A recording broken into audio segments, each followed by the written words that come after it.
জুবিনদাৰ নামত প্ৰতিখন জিলাত চিনেমা হল বনাওক, সিদ্ধাৰ্থ শৰ্মাৰ প্ৰতিটো বেংক একাউণ্ট ফ্ৰিজ কৰক, শ্যামকানু মহন্তক 2 এদিনৰ ভিতৰত গ্ৰেপ্তাৰ কৰক, সিদ্ধাৰ্থৰ সকলো সম্পত্তি জব্দ কৰক, জুবিনদাৰ উপাৰ্জিত ধন ক'ত ক'ত ব্যৱহাৰ কৰিছে সিদ্ধাৰ্থই সেয়া হিচাপ লাগে।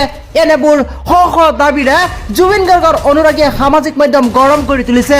আপুনিও এইসমূহ দাবীৰ সৈতে একমত নে? যদি একমত এই ভিডিঅ'টো শ্বেয়াৰ কৰি কমেণ্টত একমত বুলি লিখক, কিয়নো এইবাৰ জুবিনদাৰ অনুৰাগীয়ে কৈছে জুবিনদাৰ নামত প্ৰতিখন জিলাত জুবিনদাৰ নামত চিনেমা হল বনাব লাগে।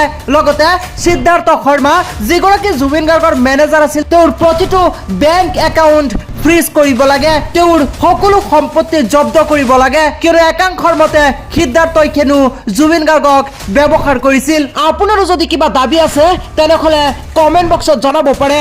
শীঘ্ৰেই আমি নতুনকৈ প্ৰতিবেদন প্ৰকাশ কৰিম।